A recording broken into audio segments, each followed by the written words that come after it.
Issue. अभी Daulatabad SP साहब भी अभी कैंप में है। अच्छा वहीं से मैं अभी तक पूरा अब्दुल कदीर उससे ऊपर से एक चलवा घर में किराए से है। in our district we have 32 police stations. अच्छी बात है 32 in this district. बड़ा डिस्ट्रिक्ट है। अच्छा तेलंगाना में सेकंड लार्जेस्ट डिस्ट्रिक्ट है। Yes, from Patancheru to Zaheerabad वगैरह तक यहाँ कर्नाटक बॉर्डर तक। ठीक है मित्र थैंक यू हमारे राजीव एसीपी राजेंद्र ने टेक केयर। या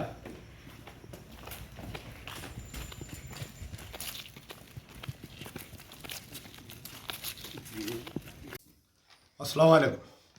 मैं अमजदुल्ला खान स्पोक्समैन एमबीटी। फ़िलहाल मैं जो हूँ संगारेड्डी में हूँ।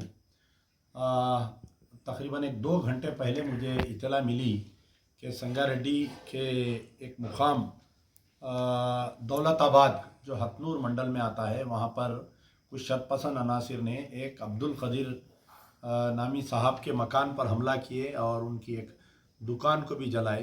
कुछ एक छोटा सा का वाक़या यहाँ से कुछ ये राम टेम्पल के इनाग्रेशन के सिलसिले में एक जुलूस निकाले थे वो लोग। कोई आपस में बच्चे बालकनी में खेल रहे थे, खेलते खेलते ऊपर से कोई चीज़ गिरी, उस छोटी सी चीज़ को बहाना बनाकर उनके मकान पर हमला किए और तकरीबन घंटा 1.5 घंटे तक पूरा रोड जाम करके पूरा जो वीडियोस में देखा और उनकी दुकान जला दिए। उसके बाहर कोई एक ट्रैक्टर ठहरी हुई थी उसको भी जला दिए। तो जैसे ही मुझे इत्तला मिली हम फौरी दौलताबाद की तरफ आए तो संगारेड्डी के क़रीब में हमारे पुलिस वाले रोक कर बोले कि साहब आप वहाँ पर मत जाइए, बहुत टेंशन है, हम पूरा सिचुएशन कंट्रोल में रखे हैं। तो वहाँ के एक वार्ड मेंबर है बेचारा, उनसे भी मेरी बातचीत हुई और वहाँ के मुकामी सरपंच जो गैर मुस्लिम है उनसे भी मेरी बातचीत हुई। उसके बाद में हमारे को ले जाकर सुप्रिटेंडेंट से मिलाने के लिए यहाँ के पुलिस वाले सुप्रिटेंडेंट से मिलाए ले जाकर, तो सुप्रिटेंडेंट साहब भी वहाँ पर ही कैंप करके है। तो deputy superintendent of police doctor Pagada Ashok साहब से मुलाकात हुई, तफसीली बातचीत हुई। उन्होंने हमें तयखुन दिया है कि जो भी वाक़या पेश आया उसका पूरा CCTV फुटेज है हमारे पास और जैसे ही सुबह होंगे उनको आइडेंटिफाई करके तमाम को गिरफ़्तार किया जाएगा।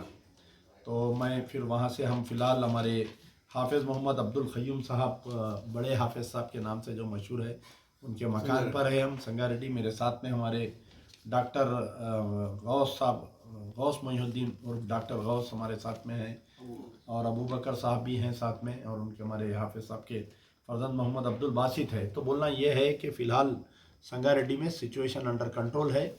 पुलिस हमें तयखुन दी है कि जल्द से जल्द, क्योंकि आप देखिए जब से कांग्रेस की गवर्नमेंट आई है कि BJP RSS विश्व हिंदू परिषद लोग जो है कहीं ना कहीं ऐसे वाक़यात पेश करना चाह रहे हैं और मौजूदा सरकार को बदनाम करके अरे कांग्रेस फिसादात कराती, भाई कांग्रेस आए तो फिसादात होता है, ऐसा जहन देना चाह रहे हैं। सबसे पहले आप देखिए जो आरमूर के एक मंडल में ऐसी वाक़या पेश आया, वहाँ पर जो निज़ामाबाद डिस्ट्रिक्ट का क्या नाम है उसका, वो गाँव का वेलपुर में एक खबरस्तान में जो है जाके पूजा किए, मंदिर बनाने की कोशिश किए, उसको भी पुलिस नाकाम कर दी बड़े पैमाने पर।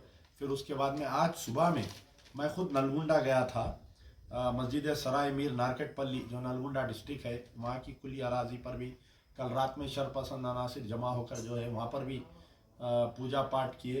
वहाँ पर भी पुलिस उसको नाकाम की, केस बुक किए। मैं नारकटपल्ली गया था, वहाँ पर मुझे जो है चिटियाल के करीब में, यानी नारकटपल्ली से 15-18 किलोमीटर पहले चिटियाल पर पुलिस रोक ली, जाने नहीं दी वहाँ पर। फिर वहाँ पर के जो DSP श्रीधर रेड्डी DSP नलगुंडे से मेरी मुलाकात हुई और वक्फ बोर्ड के ऑफिशियल्स आए वहाँ पर। उन्होंने तयखुन दिया कि नलगुंडे का जो मसला है मिरियालगुड़ एक नारकटपल्ली का, उसको 1-2 दिन में सर्वे कराकर वो ज़मीन, क्योंकि दर्जा औक़ाफ़ है, वक्फ प्रॉपर्टी है, वो लोग बोल रहे हैं कि उनकी ZPT ज़िला परिषद की ज़मीन है लेकिन वो वक्फ प्रॉपर्टी है, उसको बाउंड्री वाल उठाने का वहाँ के MLA भी तयखुन दिए हैं हमें और वहाँ पर जो राजगोपाल मिनिस्टर भी हैं उन्होंने भी तयखुन दिए हैं। तो एक महीने में तीसरा, आज एक दिन में 2 वाक़यात पेश है। इसका मतलब कि एक नलगुंडे में, मेरी नारकटपल्ली नलगुंडे में और आपके दौलताबाद हथनूर मंडल संगारेड्डी में। तो दोनों जगह भी फ़िलहाल तो सिचुएशन कंट्रोल में है, लेकिन हमें उम्मीद है कि जो लोग भी ये वाक़या किए, दौलताबाद का जो दुकान जलाए, उनके मकान पे हमला किए, पूरे 30-35 आदमी के ऊपर FIR इशू के पूरों को गिरफ़्तार करना चाहिए। मैं फ़िलहाल संगारेड्डी में ही हूँ आज रात में, तो इंशाल्लाह देखेंगे सुबह होने के बाद में वहाँ पर मुकाम पे जाने की हम कोशिश करेंगे, क्योंकि अब बहुत टेंस है, अंदर जाने से पुलिस हमें रोकी है। पुलिस से भी हम कोऑपरेट कर रहे हैं, हमारे जाने से हो सकता और शरपसर अनासिर ऐसा शर करते हैं। तो वैसे ही हाफिज़ साहब से भी मुलाकात नहीं हुई थी, बहुत दिन हो गए थे, बड़े हाफिज़ साहब से भी, तो उनके मकान पर हूँ फ़िलहाल। इंशाल्लाह आप कुछ बोलना चाहें तो बोलिए डॉक्टर साहब। डॉक्टर गौस साहब भी है, शुक्रिया। यार जिंदा सोबत बाकी।